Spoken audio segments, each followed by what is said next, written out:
মুখ্যমন্ত্ৰী হিমন্ত বিশ্ব শৰ্মাই নিৰ্বাচনী প্ৰচাৰ চলাবলৈ গৈছিল পশ্চিমবংগত আৰু পশ্চিমবংগৰ ৰাইজে মানে মমতা দিদি য'ত ৰাজত্ব কৰিছিল মমতা দিদি তাৰে মুখ্যমন্ত্ৰী হয় পশ্চিমবংগ আমি সকলোৱে জানো আৰু তাৰ ৰাইজে কি কৰিলে হিমন্ত বিশ্ব শৰ্মাক পহু খেদা দিলে। নমস্কাৰ সকলোকে, মোৰ অন্যটি নতুন ভিডিঅ'লৈ আপোনালোকক স্বাগতম জনাইছোঁ। আশা কৰোঁ আপোনালোক সকলোৱে ভালে আছে আৰু এই কথাখিনি শুনাৰ পিছত আপোনালোকৰ ভাল লাগিব, মানে বহুত বেছি ভাল পাব।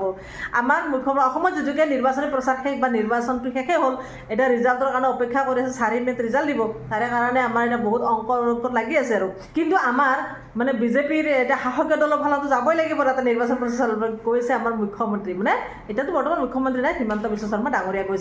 পশ্চিমবংগত নিৰ্বাচনী প্ৰচাৰ চলাবলৈ। আৰু তেখেতে নিৰ্বাচনী প্ৰচাৰ চলাবলৈ গৈ তেখেতে উন্নয়নৰ কথা নকয়। আমি গমেই পাইছোঁ আমাৰ অসমতো কিমান উন্নয়নৰ কথা কৈছে। তেখেতে খালি হিন্দু মুছলিমে কৰে,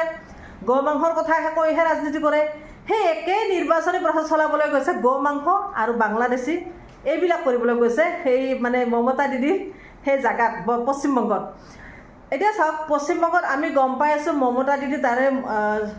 ৰাজত্ব চলাই আছে। মমতা দিদিক সেই পশ্চিমবংগৰ ৰাইজে ভাল পায়, বহুত বেছি ভাল পায়। কিন্তু এতিয়া বিজেপিৰ যিটোকে নেতাসকলে গৈ থাকে নিৰ্বাচনৰ প্ৰচাৰ চলাবলৈ, আমাৰ মুখ্যমন্ত্ৰী উন্নয়নৰ কথা নকয়। আকৌ উন্নয়নৰ কথা ক'ত ক'ব? তেখেতে উন্নয়ন কৰিছিলে কৰা নাই নাজানো, কিন্তু আমাৰ অন্ধভক্তসকলে খুব উন্নয়নৰ কথা কৈ থাকে। বিজেপি উন্নয়ন কৰিছে, কিন্তু বিজেপি ভাল, কিন্তু নেতা মন্ত্ৰীসকলৰ মুখত উন্নয়নৰ কথা শুনেনে? কেতিয়াও নুশুনে। তেখেতসকলে বাংলাদেশী, হিন্দু মুছলিম, গৌ মাংসৰ কথা কৈহে তেখেতসকলে ৰাজনীতি কৰে। অসমতো সেই একে, আৰু এতিয়া পশ্চিমবংগত গৈছে, পশ্চিমবংগতো সেই একেটাই কাম কৰি আছে যে বাংলাদেশী আৰু গৌ মাংস। তাতে কৈছে যে ইয়াত বোলে বাংলাদেশী বহুত, এটা সময়ত মানে বাংলাদেশীৰে ভৰি পৰিব, আজিৰ পৰা 20 বছৰ পিছত বাংলাদেশীৰে ভৰি পৰিব, হিন্দু বাংলাদেশীৰ ওপৰত বোলে অত্যাচাৰ চলাব, হিন্দু বেংগলীৰ ওপৰত অত্যাচাৰ চলাব মুছলমানসকলে, বাংলাদেশীসকলে, এনেকুৱা ধৰণৰ মন্তব্য কৰিছে। আৰু তেখেতে কয় গৌ মাংসৰ কথা। মানে তেখেতৰ উন্নয়নৰ কথা নাই যে নায়ে একেবাৰে, আৰু তেখেতে এনেকুৱা ধৰণৰ প্ৰচাৰ চলাবলৈ গৈ এইবিলাক প্ৰচাৰ চলাওঁতে তাৰে ৰাজ্যৰ মানে সেইখন ৰাজ্যৰ মানুহৰ সহ্য হোৱা নাই এই হিমন্ত বিশ্ব শৰ্মা মুখ্যমন্ত্ৰীৰ কথাবোৰ। আমি গমেই পাওঁ 2024 চনত যেতিয়া ঝাৰখণ্ডত নিৰ্বাচনৰ প্ৰচাৰ চলাবলৈ গৈছিল মুখ্যমন্ত্ৰী হিমন্ত বিশ্ব শৰ্মা, তাতো সেই একেটা কামেই কৰিছিল, মানে অনুপ্ৰৱেশকাৰীৰ কথা কৈছিল, ঘোষ ভেটিৰে কি এনেকুৱা ধৰণৰ মানে কথা কৈছিল। আৰু সেই তাতেও অনুপ্ৰৱেশ কৰা বুলি কোৱা কথাষাৰ যেতিয়া মানে নিৰ্বাচন প্ৰচাৰ খুব বেছি কৈছিল, তেতিয়া ৰাইজে এটা অনুমান কৰিলে যে কেনেকৈ কৰিলে, সীমান্তত যদি ইমান হেৰি আছে, কপকপীয়া নিৰাপত্তা থাকে, তাৰপিছত বাহিৰা মানুহ ইয়াত কেনেকৈ অনুপ্ৰৱেশ কৰিব পাৰিলে? তাৰ মানে কি এই কেন্দ্ৰীয় চৰকাৰখন দুৰ্বল, কেন্দ্ৰীয় চৰকাৰখন নিজে জগৰীয়া। সেই কথাটো ঝাৰখণ্ডৰ মানুহে বুজি পাইছিল, আৰু যাৰ কাৰণে আমাৰ মুখ্যমন্ত্ৰী হিমন্ত বিশ্ব শৰ্মাৰ সেই নিৰ্বাচনী প্ৰচাৰৰ কাৰণে হয়তো ঝাৰখণ্ডত মুখ ঠেকাচা খালে বিজেপি, নহ'লে চাগে বিজেপি তাত গ'লেহেঁতেন। কিন্তু এই মুখ্যমন্ত্ৰী হিমন্ত বিশ্ব শৰ্মাৰ মুখৰ ভেলু নাই বা মুখৰ কথাবিলাকৰ কাৰণে তাৰে ৰাইজে বুজিবলৈ বাকী নাই, ঝাৰখণ্ডত মুখ ঠেকাচা খালে। এতিয়া অসমতো তেনেকুৱা হ'ব গৈছে, বাৰু অসমৰ কথা নকওঁ, এতিয়া যিটো পশ্চিমবংগত গৈছে নিৰ্বাচনী প্ৰচাৰ চলাবলৈ গৈ, তাতো সেই একেটা কথা কৈছে। এটা কি ডাঙৰ কথা কৈছে জানেনে? খুব লাজ লগা কথা। আমাৰ অসমৰ বোলে মানে বাংলাদেশী, অসমৰ মিয়াবিলাকক বোলে মানে বাংলাদেশীবিলাকক চব মানে খেদি পঠিয়াইছে, আৰু যিবিলাকক খেদি পঠিয়াইছে সেইবিলাকক বোলে মমতা দিদি মানে তাত সোমোৱাই ৰাখিছে। চাওকচোন বাৰু, পশ্চিমবংগত সোমোৱাই ৰাখিছে, এনেকুৱা ধৰণৰ মন্তব্য কৰিছে। যোৱাকালি মানে বৃহস্পতিবাৰে কেইবাখনো নিৰ্বাচনী প্ৰচাৰ চলাইছে, কেইবাখনো সভা চলাইছে মুখ্যমন্ত্ৰীজনে, মানে হিমন্ত বিশ্ব শৰ্মা ডাঙৰীয়াই। তেখেতে গৈ মানে এইটো কথাই ক'লে যে মমতাই বোলে তাত সোমাবলৈ দিছে বিদেশী মানে বাংলাদেশীবিলাক, অসমৰ পৰা খেদি পঠিয়াইছে, অসমৰ পৰা খেদি পঠিওৱাখিনি গোটেই তাত গৈছে। আৰু এটা কথা কৈছে যে অসমৰ পৰা বাংলাদেশীৰ মানে কামিহাৰ ভাঙি দিয়া বুলি কৈছে, আৰু অসমত যিমান বাংলাদেশী আছে চবকে খেদি পঠিয়াইছে। যদি দিনত খেদি পঠিয়াব পৰা নাই, নিশাৰ আন্ধাৰত বোলে, নিশাৰ আন্ধাৰত যেতিয়া বাংলাদেশীৰ মানে সেই সীমান্তত বাংলাদেশী আৰক্ষী নাথাকে, সেই সময়ত সুযোগ লৈ পিনে নিশাৰ আন্ধাৰত খেদি পঠিয়াইছে। চাওকচোন তেখেতসকলৰ দুৰ্বলতা কেনেকৈ উদঙাই দিয়ে ৰাইজৰ আগত। এইজন মুখ্যমন্ত্ৰী যে ব্যৰ্থ, এই চৰকাৰখন যে ব্যৰ্থ, এই কথাটো উদঙাই দিছে। দিনৰ পোহৰত কিয় খেদি পঠিয়াব নোৱাৰে, ৰাতিৰ আন্ধাৰত যে খেদি পঠিয়াব লাগে, তাৰমানে তেওঁ খেদি পঠিওৱাই নাই, ক'ব নোৱাৰে, কিন্তু কৈছেগৈ নিশাৰ আন্ধাৰত বোলে সীমান্তৰ এই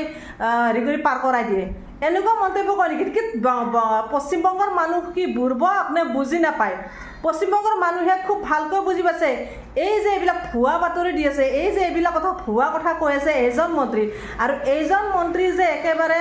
বাকবতুতা বা কমিউনিয়েল কিবা ধৰণৰ এই কথাটো অকল অসমতে নহয় গোটেই ভাৰতবৰ্ষৰ মানুহে বুজি পায় বা কয় গতিকে গোটেই ভাৰতবৰ্ষৰ চেনেলবিলাকত কথাবিলাক ওলায় সময়ে সময়ে ইলেকশ্যনৰ দিনা আমি গমেই পাওঁ যে হিন্দী ভাষী কেইবাটাও মানে চেনেল আহিছিলে মুখ্যমন্ত্ৰীক প্ৰশ্ন কৰিছিল কিন্তু মুখ্যমন্ত্ৰীক প্ৰশ্নৰ উত্তৰ দিব নোৱাৰে বিভিন্ন ধৰণে বাকবতুতা কৰিছে বা কেতিয়াবা পলাই যোৱা আমি দেখিছোঁ দৌৰা দেখিছোঁ চেনেলৰ পৰা আঁতৰি যোৱা দেখিছোঁ আৰু চেনেলৰ মালিকক বিভিন্ন ধৰণে প্ৰশ্ন কৰিছে এইটো কি চেনেল অইন চেনেলে কুৱেশ্যন নকৰে আপুনি ক'ত পাৱাৰ পালে কোনে দিলে আপোনাক ক্ষমতা দিলে কোনে ইয়াত আহিবলৈ প্ৰৱেশ কৰিবলৈ আপোনাক ক্ষমতা দিলে এনেকুৱা ধৰণৰ কথা কোৱা আমি শুনিছোঁ মানে তেখেতে যেতিয়া প্ৰশ্ন কৰে নহয় তেখেতক কোনোবা চেনেলে তেখেতে উত্তৰ দিব নোৱাৰা হৈ যায় আচলতে সঁচা কথা উত্তৰ দিব কেনেকৈ তেখেতৰ ওচৰত উত্তৰে নাই তেখেত হ'ল মিছলীয়া মানুহ বুলি সকলোৱে জানে গতিকে মিছা কথা যদি কৈ থাকে তেখেতে মিছা ইটোৰ পিছত সিটো তেওঁ অভিযোগ আনি থাকিব কিন্তু সঁচা কথা যদি ধৰিবলৈ যায় নহয় তেখেতে উত্তৰ দিব নোৱাৰে আৰু উত্তৰ দিব নোৱাৰাৰ পিছত তেওঁ পলাবলৈ মানে বিচাৰে আৰু সেই কথাবোৰ সঁচা কথাবোৰ তেওঁৰ মানে কিছুমান যদি উঠা বহা কৰা তেওঁৰ কথাত উঠা বহা কৰা চেনেল আছে তেওঁলোকে নুসুধে সেইকাৰণে তেওঁলোকক ভাল পায় সেইকাৰণে কয় এইটো কি চেনেল এই কথাটো চাগে এই ভিডিঅ'টো চাৰিওফালে ভাইৰেল হৈছে সকলোৱে পাইছে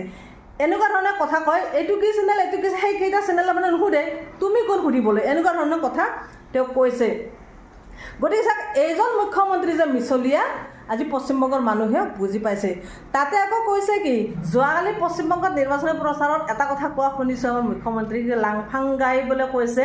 যে ইয়াত বাবৰি মছজিদ নিৰ্মাণৰ কথা অসমত কওকচোন আমাৰ মুখ্যমন্ত্ৰীজনে কৈছে অসমত কওকচোন কোনোবাই মই খতম কৰি দিম এনেকুৱা ধৰণৰ মন্তব্য কৰিছে এই এনেকুৱা তুলুঙা মন্তব্য কৰাৰ বিনিময়ত হয়তো তাতেও বিজেপি হাৰিব মুখ ঠেকাটা যে খাব এইটো চিৰসত্য হৈ পৰিছে কাৰণ ঝাৰখণ্ডত খালে তেখেতৰ মন্তব্যবিলাকৰ কাৰণে আৰু এতিয়া পশ্চিমবংগতো নিৰ্বাচন প্ৰচাৰ চলাবলৈ গৈ মুখ ঠেকাচা খাব গৈছে আৰু চাওক এজন মুখ্যমন্ত্ৰীৰ মুখত এজন নেতাৰ মুখত এনেকুৱা ভাষা সভা পায়নে এনেকুৱা শব্দ সভা পায়নে যে মই খতম কৰি দিম এনেকুৱা শব্দ কোনে কয় গুণ্ডাবিলাকে যে মানুহ মাৰি ফুৰে হত্যাকাৰী তেওঁলোকেহে কয় এনেকুৱা শব্দ যে মই কাক মানে অমুক এনেকুৱা কৰিছে হয় নেকি তাক মই খতম কৰি দিম এনেকুৱা শব্দ কিছুমান কয় গুণ্ডা অসভ্যালী মানুহে কিন্তু মুখ্যমন্ত্ৰীজনৰ মুখত এনেকুৱা শব্দ ভাষা এনেকুৱা মানে কথা সভা নাপায় কিন্তু তেখেতে কি কাৰণত কেনেকৈ কয় নাজানো তেখেতে আচলতে ক'ব নোৱাৰা হৈ গৈছে ক্ষমতাই মূৰত ধৰিছে আমাৰ মুখ্যমন্ত্ৰীজনৰ এটাই কথা এটাই ভাৱ চিন্তা যিকোনো প্ৰকাৰে ক্ষমতা হাতৰ মুঠিত আনিব লাগে তেখেতৰ এটাই এইম সদায় যিকোনো প্ৰকাৰে মই মোৰ চকীখন মজবুতকৈ ৰাখিব লাগে এইটোৱে তেওঁৰ চিন্তা সেইকাৰণে একো ইছ্যু নাই উন্নতিৰ কথা নাই গঠনমূলক কোনো কথা নাই প্ৰচাৰ চলাবলৈ গৈ খালি বাংলাদেশী হিন্দু মুছলিম গো মাংস আৰে গো মাংস খাবয়ে মুছলমানে আপুনি কোনহে বাধা কৰিবলৈ আপুনিতো ধৰ্মগুৰু নহয় আপুনি মুখ্যমন্ত্ৰীয়ে অসমত কিমান কৈ থাকে আপুনি গো মাংস নাখাবলৈ কিন্তু কোনোবা মুছলমানে যেন নোখোৱাকৈ থাকে কিমান ঈদ গ'ল ঈদৰ সময়ত যাবচোন আপুনি মুছলমানৰ ঘৰত গো মাংস পাবই ঈদৰ সময়তো বাদে দিয়ক বিয়া বাহু চবতে যাব বা এনেও যাব গো মাংস খাবয়ে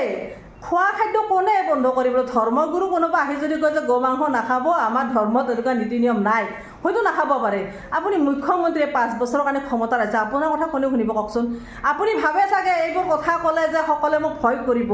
আপুনি ভয় ভাবুকি দেখাব পাৰিব কিন্তু আপোনাক কোনো কেয়াৰ নকৰে যাৰ যে খাদ্য খাবয়ে খাদ্য কোনেও বন্ধ কৰিব নোৱাৰে কোনো মুছলমানে ডাঠি ক'ব নোৱাৰে যে নাখায় আপুনি সেইদিনা কুনকি চৌধুৰীৰ ক্ষেত্ৰত আপুনি নিজে কৈছিল যে গৰু মাংস খোৱা মানুহক আমি ছাপোৰ্ট নকৰোঁ গৰু মাংস খোৱা মানুহ হয়তো আপোনাৰ চেনেলত বা আপোনাৰ গৃহত আপোনাৰ সমষ্টিত আপোনাৰ আশে পাশে বহুত মানুহ আছে আমি দেখিবলৈ পাওঁ কোনো মুছলমানে ডাঠি ক'ব নোৱাৰে যে আমি গৰু মাংস নাখাওঁ হয়তো কেতিয়াবা নাখাব পাৰে কিন্তু খোৱাটো খাব বা তেখেতে নাখালেও তেখেতৰ পৰিয়ালৰ মানুহ হ'লেও খাব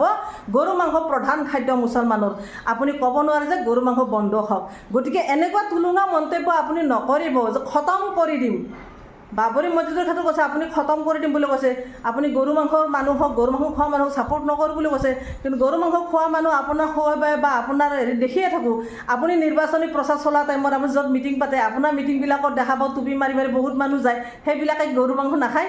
আপুনি কিছুমান ক্ষেত্ৰত যোগদান কৰে মুছলমানবিলাকক কিমান মুছলমানক আপুনি বিজেপি যোগদান কৰাইছে তেওঁলোকেওতো গৰু মাংস খায় গতিকে আপুনি কাক ছাপোৰ্ট নকৰোঁ বুলি কয় এনেকুৱা ধৰণৰ মন্তব্য নকৰিব আপোনাৰ কাৰণে হয়তো আজি বিজেপি মুখ ঠেকাচা খাব ঝাৰখণ্ডত যেনেকৈ মুখ ঠেকাচা খালে আজি পশ্চিমবংগতো খাবলৈ গৈ আছে গতিকে সাৱধানে কথাবিলাক ক'ব লাগে অলপ নম্ৰ ভদ্ৰভাৱে ক'ব লাগে আপুনি যিটোকে এজন বিখ্যাত ক্ষমতাশালী নেতা